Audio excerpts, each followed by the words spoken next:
I tell y'all what's on my mind? Why do y'all hate me Can I get a so couple of things on my much? chest? I don't know why, baby. It's because I talk that talk, right? And then I walk the walk. And it's upright with it. You know what I'm saying? If we gonna say anything, we gonna take action. Best believe we come from that type of cloth. Best believe we come from that type of character. Men and women alike, we all have the integrity to do it. And, you know, who am I? Who am I to be honest? Who am I to tell the truth when all of these people like to cap? Who am I to say what's real and what's fake when everybody believes the smoke and mirrors? It's me. It's the articulator, right? Why's up? It's your brother, your cousin, your uncle, your nephew, your friend, but I can't be your son. It's your kinfolk, William Jewell. Now, listen to my detail as I'm articulating. This all's articulating. Rap. And shout out Trey Wilder. Spray Life hoodie. You know what I'm saying? He also designed the cover and some of the pages in this book. Right? The Incline Press. A positive outlook towards the pain of discipline. I wrote it.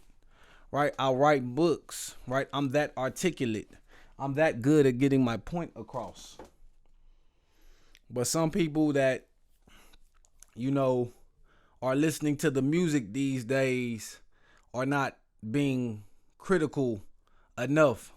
A lot of people are being biased. And like I said, it's going to be a war between fan bases. The Drake and Kendrick Lamar beef is a war between fan bases. And I'm not trying to get caught in between.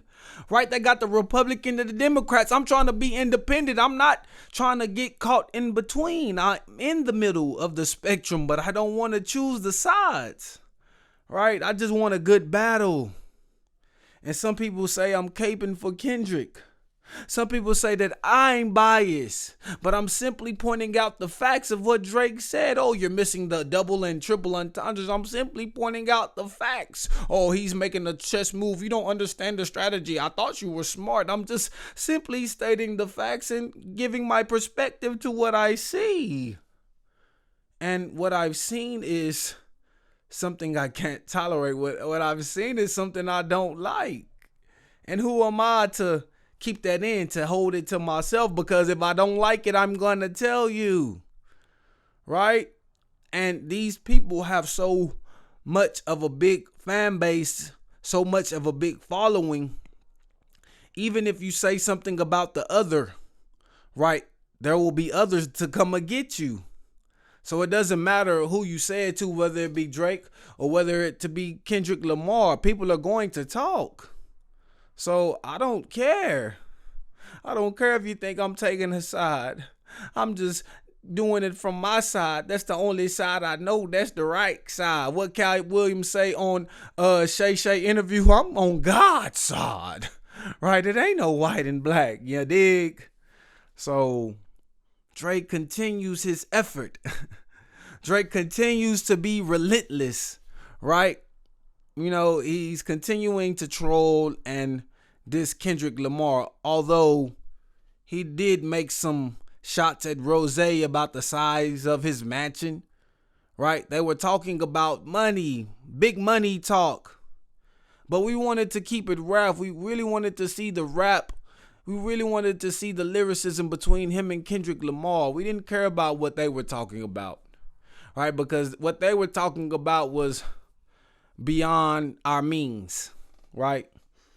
Because think about the fan bases. Some people ain't even got a pot to piss in, and if they do got a house, they live in with their mama, right? Some people barely got an apartment, barely can afford rent, and y'all arguing about mansions? Y'all arguing about jets? Come on, bro. That's disrespectful to what's going on in the economy right now. That's disrespectful to inflation. Ross and Drake. Like, at least show some type of integrity with your fans. At least show some type of modesty when you speak and being aware. Y'all talking about all this money, and there's a lot of poor people living around y'all, and y'all not giving it to the poor. Y'all might be giving it back to certain organizations. Y'all might be giving it back to certain charities, but it's not touching everybody. It's not touching all of y'all fans. So when y'all talk all this big money talk and these people ain't even got it, what are we supposed to say? Right? But I'm grateful for my life. I'm grateful for the house. I'm grateful for the car. I'm grateful for the job. I'm grateful for my wife and for my kid. So when y'all get into that talk, it's unintelligent to me. Right? Because now, instead of using the person themselves, instead of using the morals, the standards, the integrity, the character in which they stand on, we're talking about the materialistic stuff. We're talking about the yachts. We're talking about the mansions. We're talking about the square footage. We're not even talking about the square footage of your heart. We're not talking about the square footage of your mental capacity, right? Because that's what matters the most. And when y'all bragging about these material things, it's hard to relate. And I get it, for the youth, for the youngins coming up, that might be something interesting to them. But we examine a person's spirit. But when we examine a person's soul, we got to look at it a little bit different. If all they covet is money, if all they covet is material things, if all they covet in this world is the capitalism, right? I'm not listening to none of that sympathy, none of that talk when they try to get up on these stages. So, we got Drake. And he's using AI now. He's using artificial intelligence. He's using Pac's voice. He's using Snoop Dogg. Right? He's trying to humiliate Kendrick. He's trying to come at Kendrick. He's trying to diss him again. He's trying to troll him again. And on top of that, he got to a West Coast beat.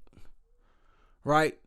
He used Pac's voice and tried to come at him like a Eminem 8 Mile style, telling him what he's going to say about him, that he likes younger women, that he's light-skinned, that he's a bitch, that he's from Canada, that he's from Canada, right? Then he goes to Snoop Dogg and he says, Kendrick Lamar is talking about jail talk when really he's not like that. Really, he's not violent. He's not used the knife. He's not poked anybody. He's trying to use two West Coast legends to meddle Kendrick Lamar, right? To instigate, to make him respond, right? He's trying to pit the fans up against him. He's dropped 2 diss tracks within the last week. So it's kind of like Kendrick's back is against the wall. It feels like he has to respond. And I'll be the first to admit he has to respond if he really wants to battle him. But just because Drake is continually to put out diss tracks, and especially one like this, he's really not saying nothing, right? And the things that he is saying is very hypocritical, to be honest, very contradictory, just like push-ups, just like the last diss track. Because everything Drake is pretty much saying about Kendrick Lamar, we can point the finger back at him and say the same thing about him. And that's why people said, oh, this is a chess move. He's saying a lot of things. It went over your head. No, if you just listen to the song, even if you take an account to the AI, right? He's using Tupac's voice. He's using the voice of a ghost. So he's ghost writing, right? It doesn't matter, right? You're using Tupac's voice, but you're rapping like Drake. You're using Snoop Dogg's voice, but you're rapping like Drake. You're not even really paying true homage to them. You're doing this as a tactic. You're doing this as a strategy, and I just don't like it. And nothing's wrong with me not liking it because it's subjective. But people think that he really did a solid. They think he really did something by using these 2 guys, and the tactic, the Eminem 8 Mile strategy, it felt flat. It felt flat because he really didn't diss himself. He just said some couple of things. But if you really want to talk about Drake's past, then he didn't say nothing, right? And that's what I'm trying to get people to say. So that's contradictory. That's hypocritical. You're trying to say as if you know what Kendrick is going to say, but you didn't really say everything that he could say. Then we talk about Snoop, you're trying to say he's not a tough guy. He's not really about that jail violence. He's not really about burning tattoos, snatching chains off. Same thing you said in push-ups. If we going to be serious about it, Drake. You're the light-skinned guy from Canada, which you said in the freestyle. What you said in the tailor-made freestyle. So how are you any different? You're not violent. They said you got peed on yourself. Damn near R. Kelly style. Damn near Carisha style. You like the golden showers, but you didn't speak about that. You didn't speak about what Diddy did to you. So that's what I'm saying. You're holding things within. You really didn't truly embarrass yourself. You really didn't go in on yourself. You did a little subtle jab and same thing that you did. But we know you're just trying to instigate. You're trying to meddle. You're trying to poke. You're trying to prod Kendrick into responding. And he has to respond. I get it. He has to respond. But what I said, when Drake keeps on releasing stuff without Kendrick responding, he's doing himself a disservice, because since there's not much for Kendrick, not much to say about Kendrick, then you can't respond to what he said about you and rebuttal it up against him. So it just continues to be hypocritical to me, bro. It really is. And then we talking about Taylor Swift. He don't want to do nothing to intrude on Taylor Swift dropping. I saw somewhere where Taylor Swift is projected to sell 2 million copies in the first week. So nothing Kendrick Lamar could have done that was going to impede on that type of success. I truly think that Kendrick is more of a strategizer than Drake. And Drake is getting too cocky, too confident, and he's trying to get too far out ahead of himself. And I think that's going to hurt him in the long run. Right? I think that's going to hurt him in the long run. So I think he's kind of being overconfident. And then he's letting people like 50 Cent gas him. He's letting these other rappers gas him. But at the end of the day, like, I feel like he's just being too cocky about what's going on when he really hasn't said anything. He hasn't said nothing he hasn't said nothing. He's still using short jokes, right? He tried to diss himself from the 8 Mile standpoint. He didn't really go in. He said Kendrick is not violent. He's not violent. So, I mean, he's a soft, sensitive rapper. That's been his whole persona. He cries about girls. He's always in his feelings, and he does dirt to his friends. He tries to screw their girls behind their back because it boosts his ego. It makes him feel more secure, right? But at the end of the day, he gets BBLs, he gets lipo done, so he don't feel that great about himself. And that's the fact. That's the truth. Like, I'm not lying. This is what he's done. We can see in the pictures. Same way you can see in women's pictures when they've changed their body. Like Ross said, he's BBL Drizzy. And y'all getting mad at me. Y'all saying I'm being biased when I'm just stating the facts. Kendrick, you have to respond. He's going to say another short joke. Just like Pam did on Martin. Kendrick, you got to respond. Right? Because these fans, they're not patient. And another hypocritical thing, the most hypocritical thing about being patient is we waited 3 weeks for you, Drake. You just dropped after you heard We Still Don't Trust You, right? And if we go back to those dates, March 23rd was the first We Don't Trust You drop. Then We Still Don't Trust You was April the 12th. That's 3 weeks from each other. Count the days. What did Drake do? He waited until J. Cole responded to Kendrick. And then the week after that, that's when he responded, which was 3 weeks' time. Push-Ups just came out last week. And now he's making another track saying, hurry up, you need to respond to me, or I'm going to get bored, or I'm going to get out of the mood. And then when you hit me, it's going to take me a little bit long to respond to everything you said. That's exactly what's going to happen, right? But we say that Drake is making a chess move when patience is the move. Patience is the strategy of life. Just wait, and the good things will come to those who wait. Good thing will come to those who put in the work, put in the time, put in the effort. And they don't get in a rush to see the success. They don't get in a rush to see the money. They just keep working. They take pride in what they do. They take pride in their purpose. Purpose is the result of action. You know what I'm saying? So you got to put in work to get what you want.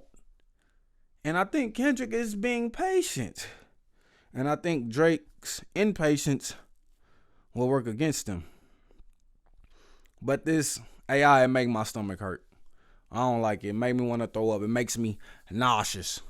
Right? And some of y'all liked it. Oh, he used the legends. He used the legends of the West to go at a West Coast rapper. Okay, but he opened up the portal.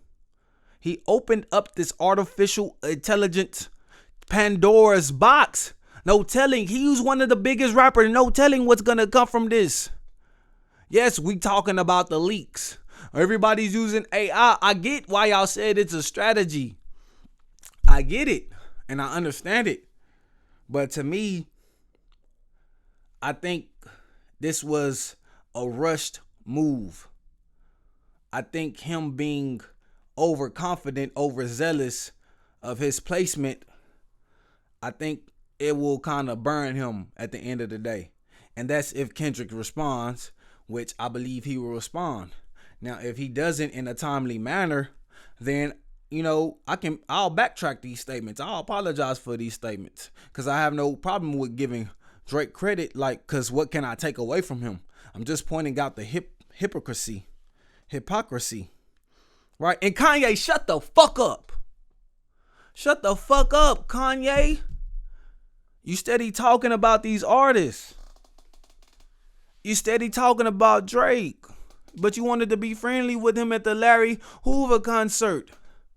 You trying to say that you outperformed him? You said nobody remembers a Drake line, but you always giving Drake credit and praise. And he was trying to get with your wife. He was trying to do things behind your back, and you were aware of them. And you wasn't in an uproar. You didn't diss him back then, but you're getting on the Metro and Future like that remix, and you're going to diss him. And by the way, the song is hard. I do like it, right? But I don't like Kanye West coming in and meddling, right? We want Kendrick and Drake. Kendrick doesn't need no help. He don't need Ross. He don't need Kanye. He been going at Drake for years. Let him have his time in the spotlight and stop trying to steal it. But I get it. He's a chef. He really cooked up. And this is a lunch. This is a dinner. This is a breakfast that everyone can eat off for a while. For 2024, he put hip hop back on that pedestal. And that's the thing that people don't want to give him credit for. But that's what he's doing. And that's what he did with just a couple of lines and one verse on a hot song like that. Now Drake want to rap again, right? It seems like he's passionate. That's what we got from Kendrick. Right now, Cole took a back seat. We want more from Cole, but he did give us an album. He did give us a project. This is 2024. And Kendrick, they're whispering, they're rumoring that he's going to drop a project in May of 2024.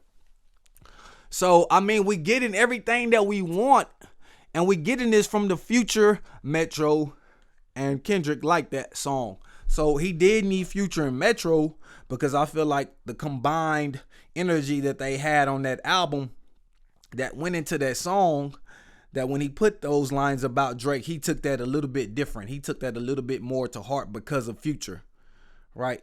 And because they were friends, because they had a relationship, whether it be friendship or whether it be business, they had something going on. So I get it. Kanye, you want to eat off that pie. And by all means, have a slice. But once you have a slice, sit your ass down. You know what I'm saying? Because I don't like what you said in the past. Slavery was a choice. White lives matter. I don't like what you said in the past, bro. I don't like how you been talking. I don't like how you use Jesus to prop yourself up. I don't like how you be talking, bro. I just don't like it. So, although I gave Vultures One a critique, an honest critique, without the bias, without any shade thrown towards Kanye the entity, right, himself, yay. I just don't be agreeing with what he do. Right? And the same thing, y'all might not agree with what I do, what I say. I'm an independent thinker. I'm not a group thinker. And that's one thing that I do credit Kanye for. the $20 clothes, the $20 shoes, whatever he got coming out new. I'll credit Kanye for that. But, bro, you trying to clout chase and you're damn near a billionaire. Just make your money and help other people get uplifted. Like you did with Ty Dolla $ign. Like you did with Freddie Gibbs. And I heard Rich the Kid did a great job on that album. Let's continue to lift the other people up around you. What about Chicago? What about Dirk? What about all these artists that need your help?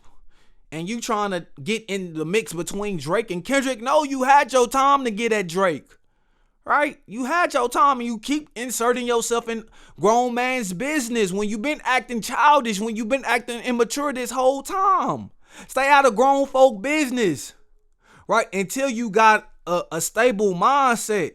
And it ain't about mental health. It ain't about this motherfucker, right? It ain't about mental health.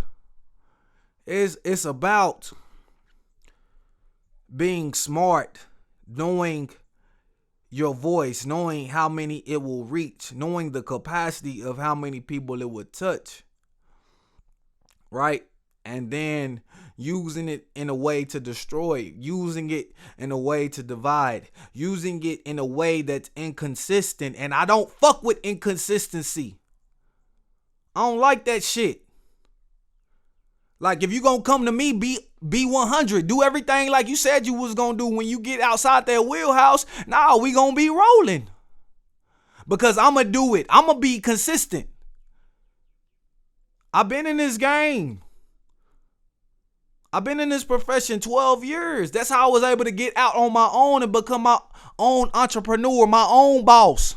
Because of the consistency. So when these motherfuckers can't be consistent, when they yapping their gums, talking and they saying these things, but they not consistent with their quality. They not consistent with their effort. They not consistent with their approach. They not consistent with their talk, with their delivery, with what they're saying. I can't rock with it. Now you got room to backtrack. You got room to apologize. You got room to open your mind and have a different viewpoint than you had in the past. Because yes, I am also going to adapt and adjust.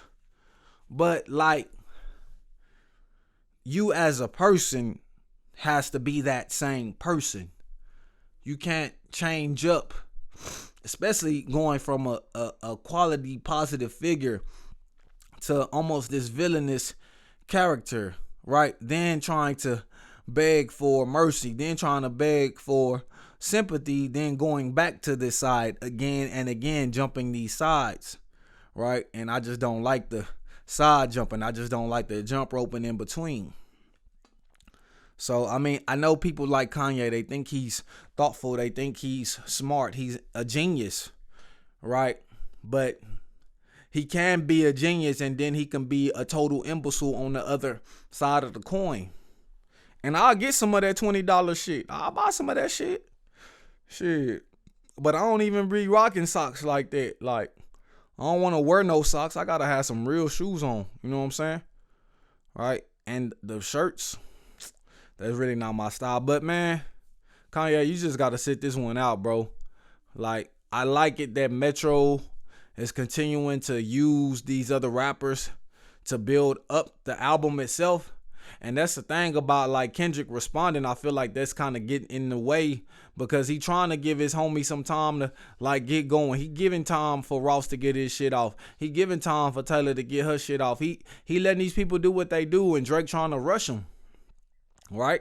So, I mean, the fact that Kanye may delay the response and no one will have anything to say, I get it. But it's only been a week. Drake took 3 weeks. So I feel like Kendrick has 2 more weeks at the most. So at this point, I don't think he has to respond like that. I don't think he has to respond that soon. Right? I feel like he should be given the same amount of time that Drake is given. Because he could drop in that 3 weeks and drop it again, just like Drake did. Right? But we got to give him the same amount of time because he just gave us 1 verse. You gave us a whole song, bro. Right, with 2 other people on the writing credits, right? Right, so man, Kanye, shout out to Ron Garcia, bro. I ain't believe in you, bro.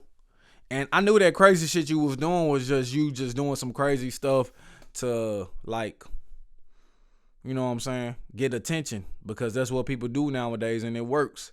Just using a different type of formula than you always use, using a different type of strategy. So credit to Ryan Garcia for the knockout, for the win. I don't think it was a knockout, but for the win.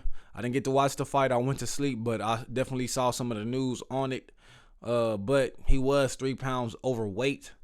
So, I mean, he didn't take the belt from Haney. They said it's vacant now, but usually if you didn't take the belt and you won, it should still be that guy's belt. So I don't know what the aftermath or the fallout of that will be, but Ryan Garcia, salute to you. I bet against you.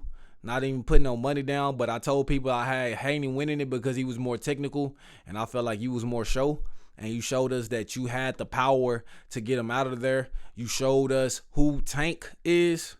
And so I think I want to see that rematch with you making the weight, because if you didn't make the weight, that means you probably had a little bit more energy. You drunk the beer right on stage. So, man, we like to see that. We like to look at that. So that's my only exception to the win.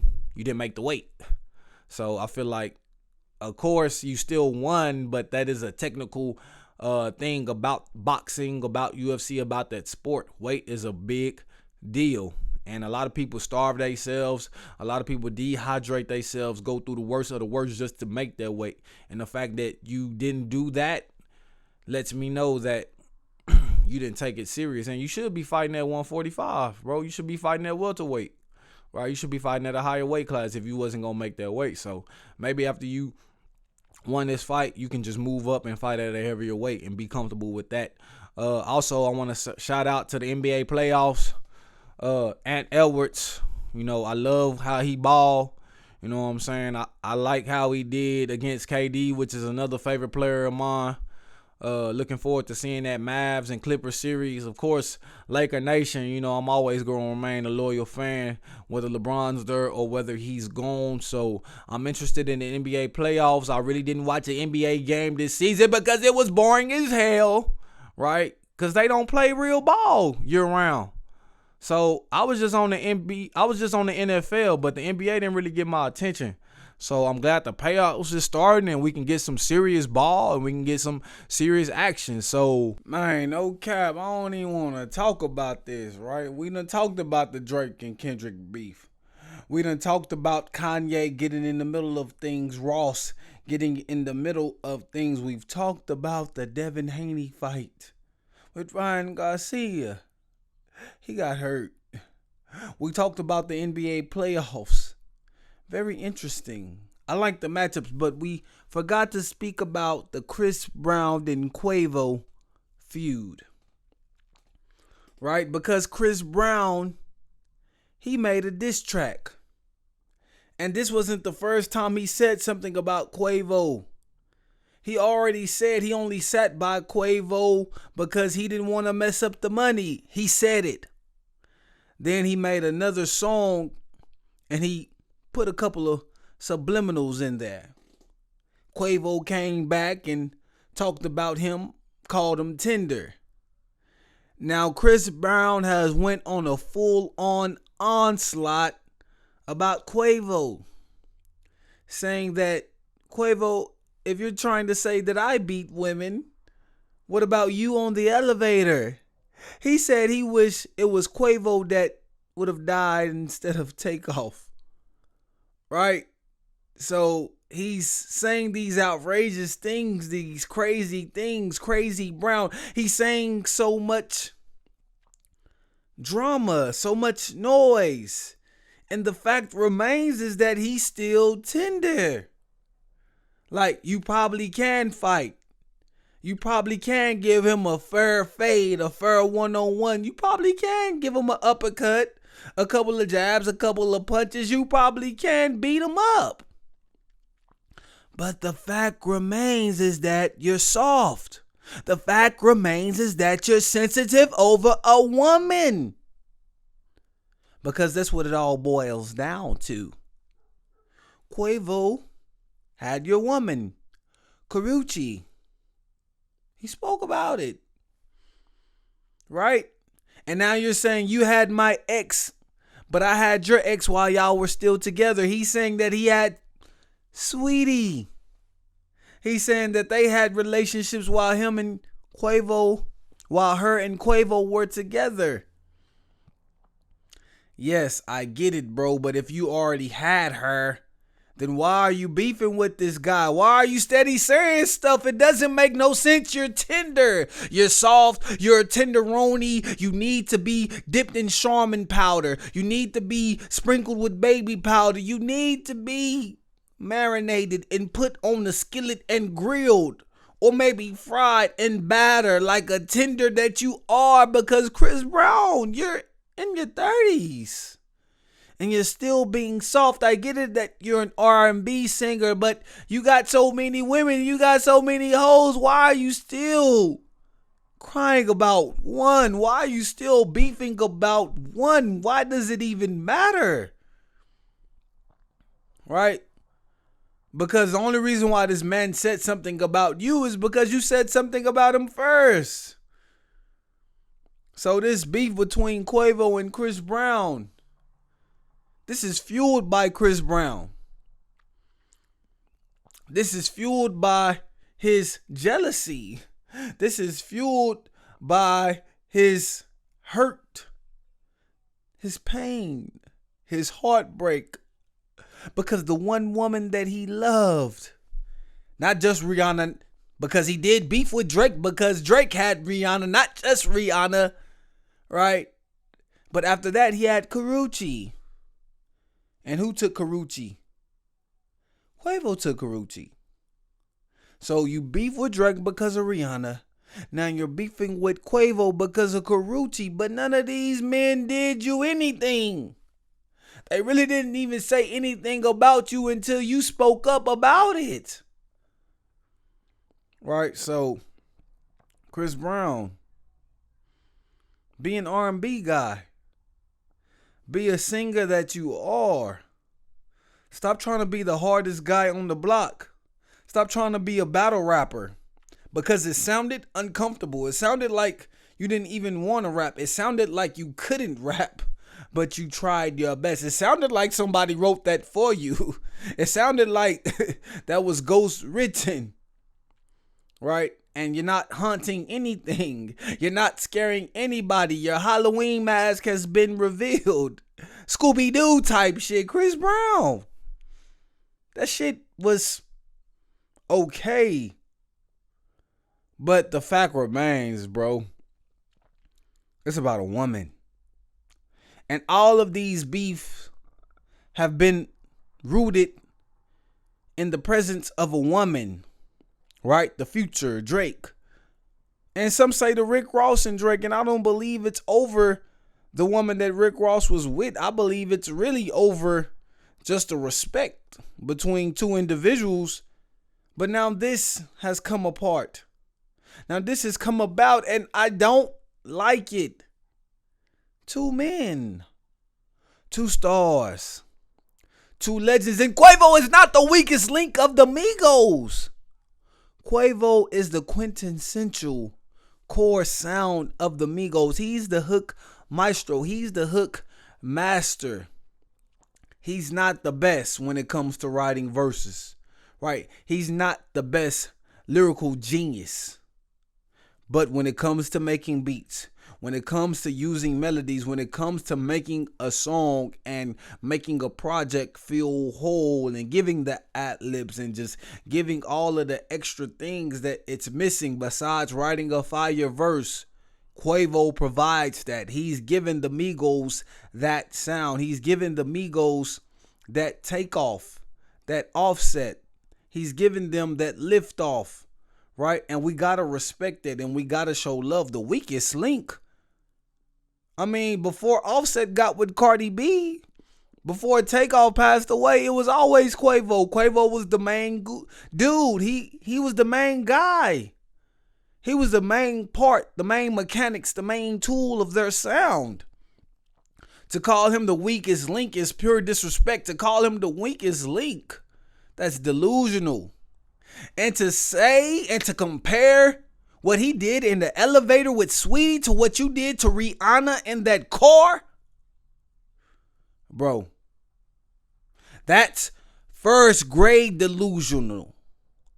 That's first grade imaginary friend, because what are you imagining? What are you thinking? People are trying to say he was a teenager. She fought him back. Chris he just acted. He just reacted. He didn't know what to do. He just did what he could do. He was young. He was a teenager. Chris Brown said he was 17, but he was really 19. Go looking at the documentary. See what was happening. See what was going on. No. All I have to do was look at Rihanna's face. All I have to do was look at the black and blue. All I have to do was look at the bruises. And Quavo merely put Sweetie to the side and said, don't touch my things. Don't touch my PlayStation. And you're trying to compare that to what you did to Rihanna? And why would you even bring it up? Why would you feel like you gotta defend yourself by that? Jill Scott's defending him. And now she's going toe to toe with fans on Twitter because she said that Chris Brown is a talent. Chris Brown, your jacket has a stain on it. Right? Your drawers got some dookie shit on it. Right? Your canvas has a red paint smear on it. It's just some shit you can't get out. And it's there. So, while I understand Chris Brown, you feel like it's unfair. You feel like the world hasn't forgiven you because of a mistake you made at 19. Right? 14, 15 years ago. You feel unfairly treated. I get it. But the fact remains that you're arguing with Quavo about a woman. About your ex. A woman that he had. And a lot of women in this industry get passed around. Same reason why you had Sweetie. And rumor says it, Offset had Sweetie. So you having Sweetie didn't do any damage to Quavo. It was more so the people that was close to him. So we got to take that into account. And we got to take your heart, your feelings, your pain into account. And I think you're hurt. I think you're feeling some type of way. I think it's a little bit about jealousy. I think it's a little bit about ego, about pride. And you have to face those demons, Chris Brown. Because those demons are eating you up. Those demons are attacking you. And you seem to not have any guard. You seem to not have any way to defend yourself. Accept your anger, accept the drugs, accept lashing out at companies, right? Lashing out at people that really have done you no harm. So I think this is something that needs to be fixed. I think the weakest link is the weakest link of all this battle rap shit. I don't want to hear no diss song from Chris Brown. That shit sounded rehearsed. That shit sounded uncomfortable. It did not sound like you wrote it. It did not sound like you meant it. Yes, maybe you want to fight. Maybe you can fight. Right? And maybe you can whoop Quavo's ass. Right? But at the end of the day, it's behind a woman. And you're in your mid-30s. You're still fighting over a woman like you're a kid? Like you're a teenager? Right? Because that's what they say. You was a teenager when you put your hands on Rihanna. You was only 19, but now you're 30-something and you're still whining about something that happened when you were younger. You're still acting like a teenager, and that's not adult-like. That's not manly. That's not masculine. It's your boy, William Jewell. Listen to my detail as I'm articulating. This is articulating rap, rap, rap.